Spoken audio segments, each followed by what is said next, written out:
Welcome to Chillin' 101. We hope this video helps. You begin by confirming the basics.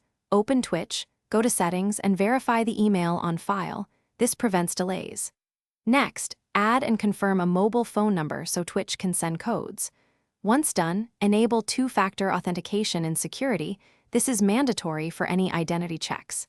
These steps establish your contact and security trust.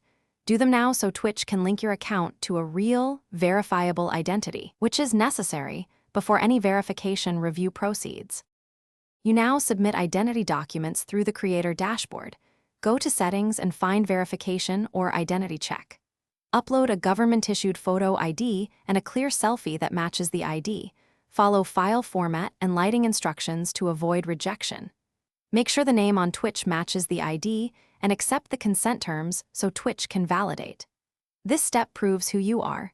Doing it carefully reduces back and forth and speeds approval, so double-check images before you hit submit. Once submitted, you wait for Twitch to review. Expect an email with the outcome. If approved, your account will reflect the verification status or badges required by program rules.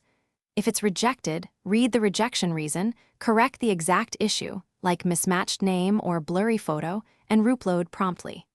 If a second rejection or no response occurs, open a support ticket with your review ID and polite summary. This escalates the check. The key troubleshooting tip: fix the stated error and reapply. Thanks for watching. Consider subscribing if we helped you.